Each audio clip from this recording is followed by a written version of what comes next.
इस वीडियो में आप सभी का स्वागत है। इसके पूर्व हम लोगों ने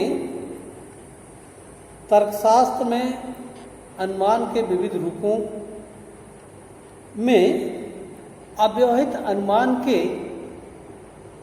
जो 3 प्रकार हैं, परिवर्तन, प्रतिवर्तन और प्रतिपरिवर्तन के विषय में चर्चा किए थे, जिसमें से परिवर्तन और प्रतिवर्तन के विषय में पूर्व में विधिवत चर्चा की जा चुकी है। आज हम लोग अव्यवहित अनुमान के प्रतिपरिवर्तन के विषय में यहाँ अध्ययन करेंगे। प्रतिपरिवर्तन अर्थात कंट्रापोजिशन। प्रतिपरिवर्तन अव्यवहित अनुमान का वह रूप है जिसमें आधार वाक्य के उद्देश्य के पूरक पद को निष्कर्ष का विधेय एवं दिए गए तर्कवाक्य के विधेय पद के पूरक पद को निष्कर्ष में उद्देश्य के स्थान पर रखकर ऐसा तर्कवाक्य प्राप्त करते हैं जिससे दिए गए तर्कवाक्य का अर्थ न बदले, अर्थात अपरिवर्तित रहे।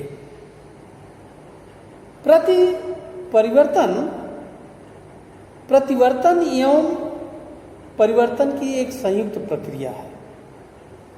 किसी तर्कवाक्य का प्रतिपरिवर्तन करने के लिए सबसे पहले दिए गए तर्कवाक्य का प्रतिवर्तन किया जाता है, फिर उसका परिवर्तन किया जाता है और उससे प्राप्त तर्कवाक्य का पुनः प्रतिवर्तन किया जाता है।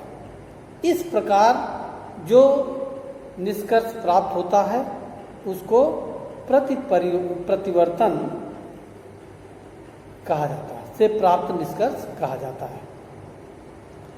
चारों मानक आकार निरुपाधिक तर्कवाक्यों का प्रतिवर्तन हम लोग परिवर्तन और प्रतिवर्तन की भांति ही देख सकते हैं कि किस तरीके से चारों मानक आकार निरुपाधिक तर्कवाक्यों में प्रतिपरिवर्तन की प्रक्रिया अप्लाई की जा सकती है। अर्थात यदि हम देखें तो जो प्रतिपरिवर्तन की प्रक्रिया है वो OCO के अनुसार चलती है।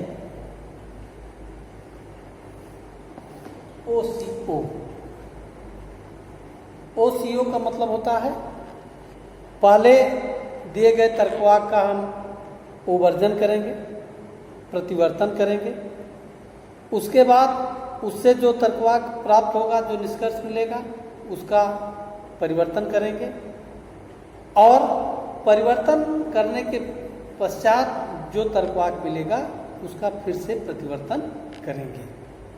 तो ये प्रक्रिया क्या है? OCO की प्रक्रिया। अब हम ए तर्कवाक्य का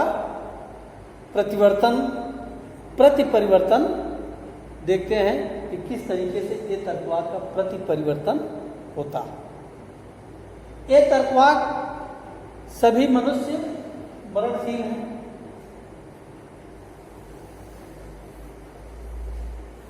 सभी मनुष्य मरणशील हैं, ये तर्कवाक्य है। हमने आपको कहा कि सबसे पहले क्या किया जाता है कि जो भी तर्कवाक्य दिया रहेगा उसका हम प्रतिवर्तन करेंगे, अर्थात ये तर्कवाक्य का प्रतिवर्तन करेंगे। सभी मनुष्य मरणशील हैं का प्रतिवर्तन क्या होगा? कोई मनुष्य अमरणशील नहीं है। विधेय पद के पूरक वर्ग का निषेध कर दिया जाता है। तो यहाँ पर हो जाएगा कोई मनुष्य अमरणशील नहीं है। यहाँ लिख देंगे एक का प्रतिवर्तन, मतलब ये पहला दिया गया तक वाक्य है, एक का प्रतिवर्तन। फिर क्या है, प्रतिवर्तन से जो तर्कवाक्य मिलेगा उसका हम क्या करेंगे, परिवर्तन।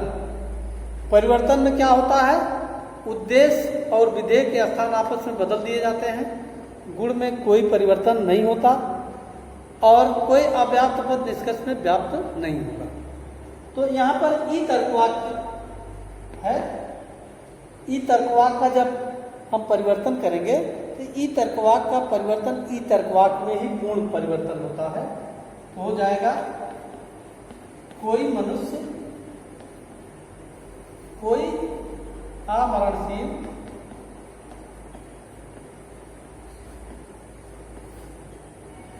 मनुष्य नहीं। अब इससे जो तर्कवाक्य मिला ये भी तर्कवाक्य है और यहां हम लिख देंगे दो का परिवर्तन, दो का परिवर्तन। अब ई तर्कवाक्य का फिर से प्रतिवर्तन करेंगे। प्रतिवर्तन की प्रक्रिया क्या है कि विधेय पद का पूरक वर्ग लिख करके उसका निषेध कर देंगे। तो यहां पर ऑलरेडी ये निषेधात्मक तर्कवाक्य है, जब इसका निषेध करेंगे तो ये स्वीकारात्मक तर्कवाक्य हो जाएगा। तो ई तर्कवाक्य का प्रतिवर्तन ए तर्कवाक्य में होता है। यहां पर मिल जाएगा सभी अमरणशील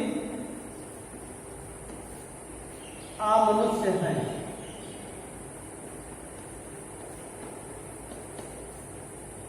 इस तरीके से आप देख रहे हैं कि ए तर्कवाक्य का प्रति परिवर्तन ए तर्कवाक्य में होता है, पूर्ण प्रति परिवर्तन होता है। इसी तरीके से हम ई तर्कवाक्य का भी देखते हैं।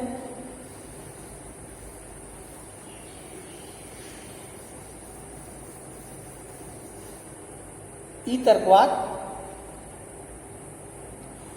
कोई भी तर्कवाक्य लिया जाए, जैसे कोई मनुष्य देवता नहीं, ई तर्कवाक्य कोई मनुष्य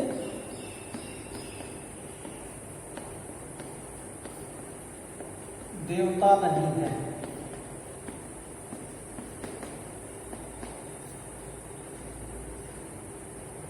तो प्रति परिवर्तन की प्रक्रिया में OCO वाली प्रक्रिया अपनाई जाएगी, अर्थात पहले हम प्रतिवर्तन करेंगे, फिर परिवर्तन, फिर प्रतिवर्तन। कोई मनुष्य देवता नहीं है, इसको यदि हम प्रतिवर्तन इसका करेंगे तो ए तर्कवाक्य हो जाएगा सभी मनुष्य देवता हैं। ए तर्कवाक्य यहां लिख देंगे एक का प्रतिवर्तन।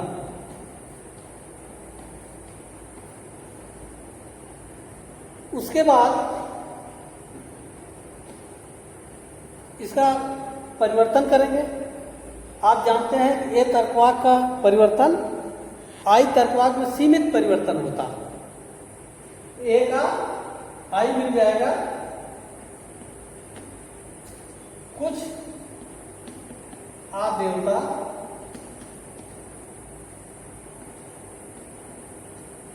मनुष्य हैं।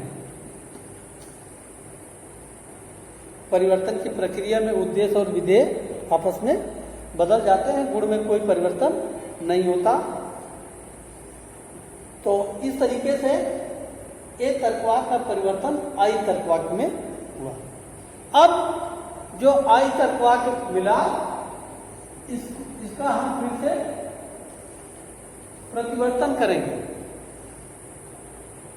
आई तर्कवाक्य का फिर से प्रतिवर्तन करेंगे और प्रतिवर्तन की प्रक्रिया में विधेय पद के पूरक वर्ग लिख करके उसका निषेध कर दिया जाता है। तो यहां पर देखिए, और अगर आई तर्कवाक है तो आई का ओ तर्कवाक में प्रतिवर्तन होता है। कुछ आ देवता, आ मनुष्य नहीं है, तो यहां लिख देते 3 का प्रतिवर्तन। तो इस तरीके से आप देखें तो ई तर्कवाक का प्रति परिवर्तन ओ तर्कवाक में होता है, मतलब सीमित प्रति परिवर्तन हो रहा है, पूर्ण प्रति परिवर्तन नहीं हो रहा है। ई तर्कवाक के बाद हम आई तर्कवाक को लेते हैं। आई तर्कवाक अर्थात अंशव्यापी स्वीकारात्मक तर्कवाक को लेते हैं। जैसे कहा जाए कि कुछ नागरिक मतदाता हैं,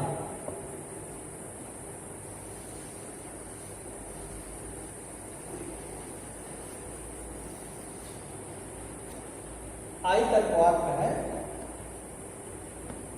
कुछ नागरिक मतदाता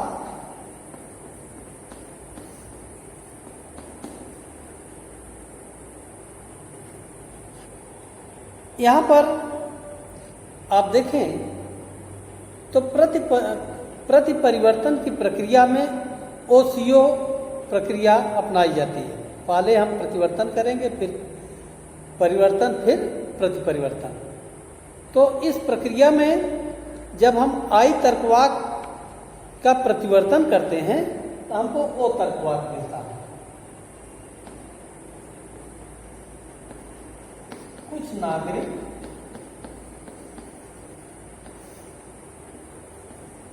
मतदाता नहीं है,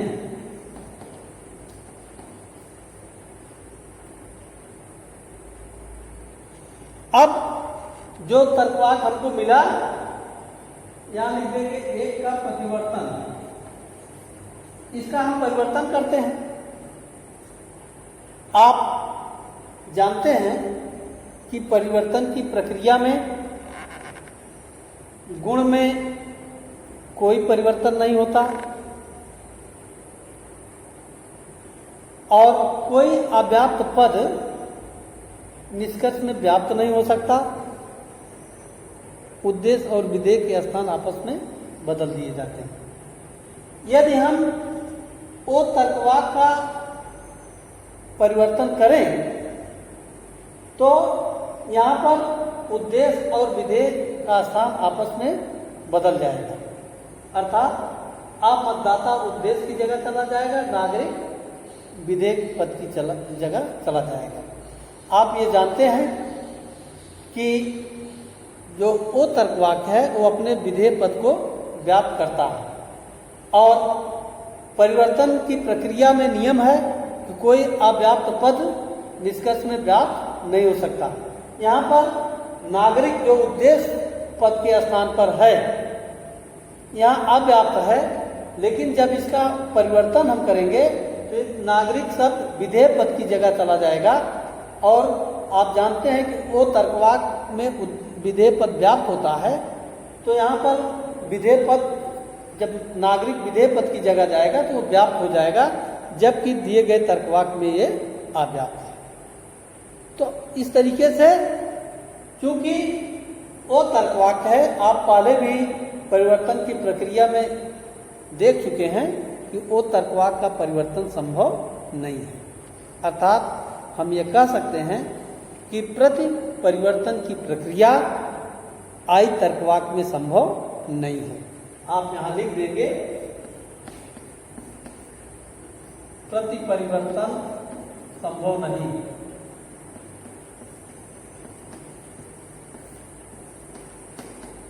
संभव नहीं मतलब आई तर्कवाक का प्रति परिवर्तन संभव नहीं है। इसके बाद मानक आकार में उत्पादित तर्कवाक्य में एक और बचता है ओ तर्कवाक्य। ओ तर्कवाक्य जैसे कहा जाए कि कुछ मतदाता नागरिक नहीं है, वो तर्कवाक्य हम लेते हैं कुछ मतदाता नागरिक नहीं है।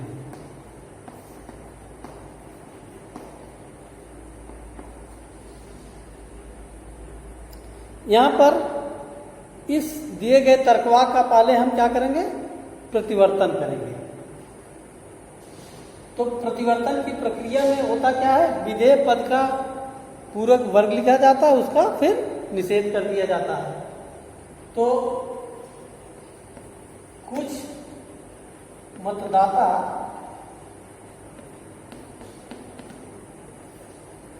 अनागरिक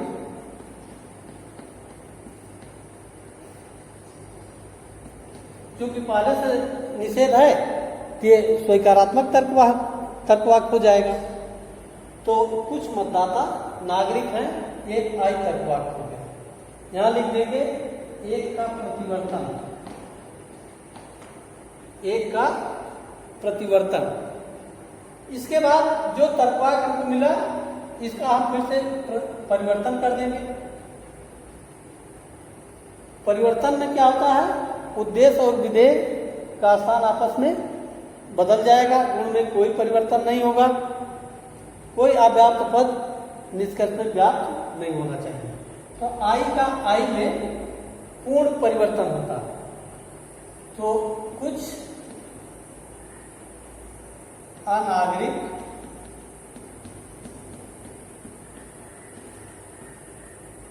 मतदाता हैं, यहां लिख देंगे दो का परिवर्तन। इसके बाद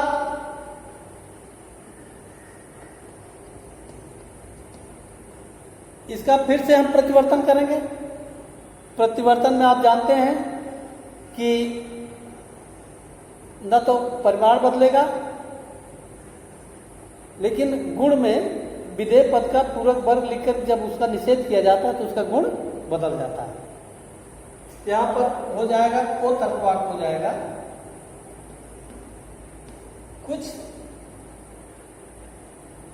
अनागरिक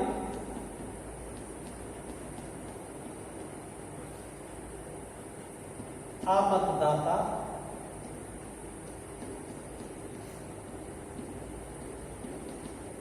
नहीं है। अर्थात ओ तर्कवाक्य का प्रतिपरिवर्तन ओ तर्कवाक्य में पूर्ण प्रतिपरिवर्तन होता है। इस प्रकार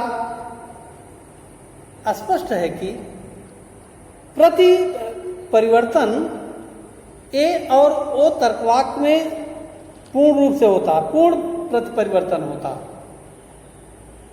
ई तर्कवाक्य का सीमित प्रति परिवर्तन होता है और आई तर्कवाक्य का प्रति परिवर्तन नहीं होता।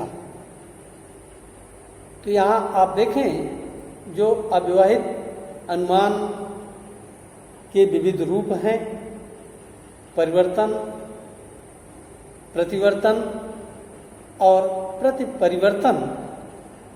इस प्रक्रिया से हमें तर्क करने के लिए तर्कवाक्यों के विविध रूप सामने आते हैं। परिवर्तन, प्रतिवर्तन और प्रतिपरिवर्तन, इन प्रक्रियाओं के द्वारा जो सवाल पूछा जाता है वो इस प्रकार होता है। जैसे कहा जाए कि यदि कुछ संत शहीद हैं, सत्य है। कुछ संत शहीद हैं, सत्य है। तो निम्न तर्कवाक सत्य होंगे कि असत्य होंगे। जैसे पहला है सभी संत शहीद हैं, ये सत्य होगा कि असत्य होगा। कुछ शहीद असंत नहीं है। तीसरा है कोई शहीद असंत नहीं है। चौथा है सभी शहीद संत हैं। और पांचवा है कोई संत शहीद नहीं। ये कहा जा रहा है कि यदि कुछ संत शहीद हैं, ये कथन सत्य है, तो निम्न कथन क्या होंगे। इसके लिए ये प्रक्रिया अपनाई जाती है कि जो भी तर्कवाक दिया गया है उसका पहले हम प्रतिवर्तन करते हैं। प्रतिवर्तन करेंगे, उसे जो मिलेगा उसका परिवर्तन करेंगे, फिर जो मिलेगा प्रतिवर्तन करेंगे, फिर जो मिलेगा उसका फिर परिवर्तन करेंगे। मतलब OCO की प्रक्रिया अपनाएंगे। और जब ये प्रक्रिया बंद हो जाएगी, जब मान लीजिए वो तर्कवाक मिल गया, उसका परिवर्तन करना है, तो वो तर्कवाक का परिवर्तन होता नहीं, उस स्थिति में वो प्रक्रिया स्टॉप हो जाएगी, बंद हो जाएगी। तब हम ऊपर दिए गए तर्कवाक का फिर से परिवर्तन की प्रक्रिया शुरू करेंगे। COCO प्रक्रिया, मतलब पहले परिवर्तन, फिर प्रतिवर्तन, फिर परिवर्तन, फिर प्रतिवर्तन। इस प्रक्रिया से जो भी तर्कवाक हमको मिलेंगे, फिर उन तर्कवाक्यों को परंपरागत विरोध वर्ग के आधार पर इससे मैच कराएंगे। क्योंकि जो तर्कवाक हमको परिवर्तन प्रतिवर्तन की प्रक्रिया से मिलेंगे, यदि ये तर्कवाक सत्य है तो उसका प्रतिवर्तन और परिवर्तन से जो भी तर्कवाक मिलेगा सत्य होगा। और उसकी सत्यता के आधार पर हम इसके सत्यता का निर्धारण कर लेंगे। जैसे देखिए, कुछ संत शहीद हैं, कुछ संत शहीद हैं, ये कह रहा है कि ये कथन सत्य है। इसका हम पहले क्या करेंगे, प्रतिवर्तन करेंगे। प्रतिवर्तन में होता क्या है, विधेय पद का पूरक वर्ग लिखा जाता है और उसका निषेध कर दिया जाता है। तो यहां पर क्या करेंगे, कुछ संत अशहीद नहीं है। इसका जब प्रतिवर्तन करेंगे तो हमको मिल जाएगा कुछ संत अशहीद नहीं है। अब जो तर्कवाक है इसका फिर से क्या करेंगे, परिवर्तन करेंगे। परिवर्तन, क्योंकि वो तर्कवाक्य है, आप ये जानते हैं कि वो तर्कवाक का परिवर्तन संभव नहीं है, वो तर्कवाक का परिवर्तन नहीं हो सकता। यहां लिख देंगे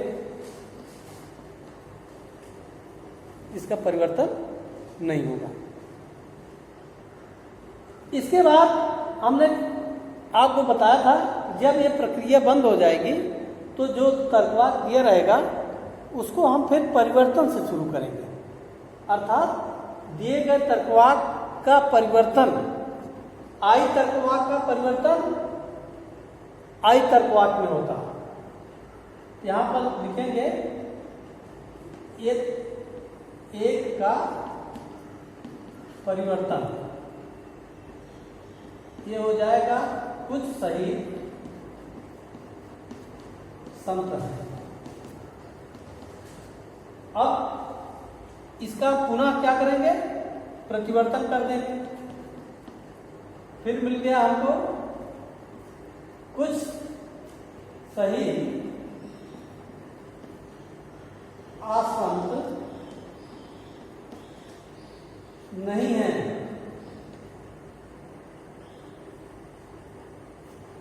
पुनः इसका परिवर्तन करेंगे। आप जानते हैं कि वो तर्कवाक का परिवर्तन नहीं होता। तो इस तरीके से हमको कुल 4 तर्कवाक परिवर्तन और प्रतिवर्तन की प्रक्रिया से मिले। क्योंकि कुछ संत शहीद हैं, ये तर्कवाक सत्य है, इसलिए जो भी परिवर्तन और प्रतिवर्तन की प्रक्रिया से तर्कवाक प्राप्त हैं ये भी सत्य हैं। अब इसी आधार पर हम देखेंगे कि जो दिए गए तर्कवाक हैं ये सत्य है कि असत्य है। आप यहाँ पर परंपरागत विरोध बना लीजिए। अब पहला क्या है, सभी संत शहीद हैं, ये तर्कवाक है। ये तर्कवाक तो पूछ रहा है कि ये सत्य है कि असत्य है। आप देखिए,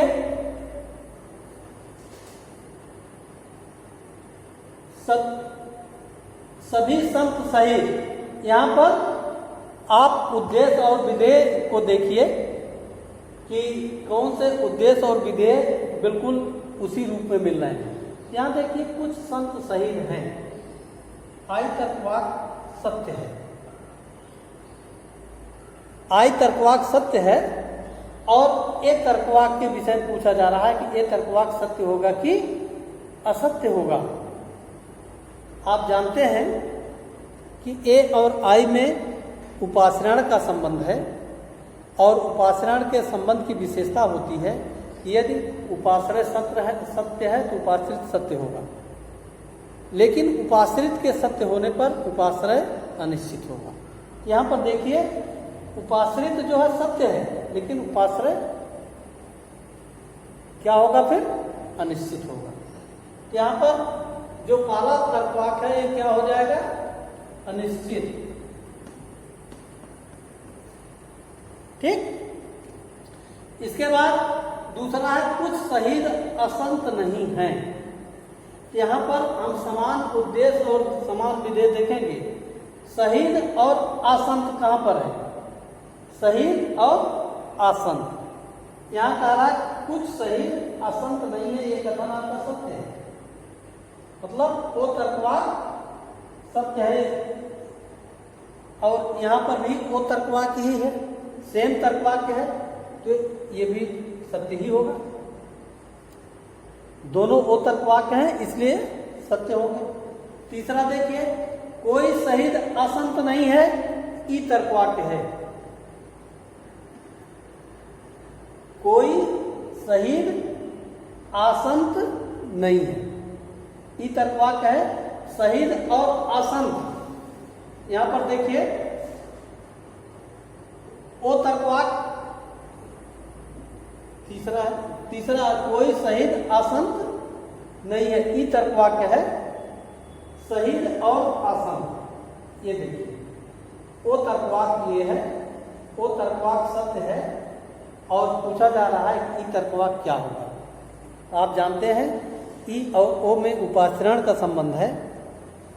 इसमें अंशव्यापी की सत्यता के आधार पर सर्वव्यापी की सत्यता का निर्धारण नहीं हो सकता, अर्थात उपाश्रित के सत्य होने पर उपाश्रय क्या होगा, अनिश्चित होगा। तो उस स्थिति में कोई शहीद असंत नहीं है, क्या होगा, अनिश्चित, डाउट होगा। इसके बाद सभी शहीद संत हैं, सभी शहीद संत हैं। देखिए, समान उद्देश्य और समान विधेय का इसमें तर्कवाक्य है, कुछ शहीद संत हैं, कुछ शहीद संत हैं, सभी शहीद संत हैं, सभी शहीद संत हैं, ये तर्कवाक्य। कुछ शहीद संत हैं, आई तर्कवाक्य। यदि आई तर्कवाक्य सत्य है, उस स्थिति में ये तर्कवाक्य क्या होगा, अनिश्चित होगा, डाउट। कोई संत शहीद नहीं है, संत और शहीद, यहां देखिए, आई तर्कवाक्य सत्य है तो पूछ रहा है ई तर्कवाक्य क्या होगा। आई तर्कवाक्य सत्य है तो पूछ रहा है ई तर्कवाक्य क्या होगा। आई और ई में कौन सा संबंध है, व्याघात का संबंध, अर्थात व्याघात का संबंध जिन तर्कवाक्यों में होगा वह न तो एक साथ सत्य हो सकते हैं और न ही एक साथ असत्य हो सकते हैं। अर्थात यदि आई सत्य है तो उस परिस्थिति में ई असत्य होगा। यहां आप असत्य लिखते हैं। तो इस तरीके से आप देखें, इसी तरीके से अनेक और भी क्वेश्चन बन सकते हैं। जैसे कहा जाए कि यदि सभी समाजवादी शांतिप्रिय हैं, ये कथन सत्य है, तो कोई अशांतप्रिय समाजवादी नहीं है, कोई समाजवादी अशांतप्रिय नहीं है, सभी समाजवादी अशांतप्रिय हैं। ये सत्य होंगे कि असत्य होंगे? इस तरीके से इसमें सवाल बन सकते हैं, जिनको आप परिवर्तन, प्रतिवर्तन और प्रतिपरिवर्तन के साथ साथ परंपरागत विरोध वर्ग को ध्यान में रखकर आसानी से हल कर सकते हैं। धन्यवाद।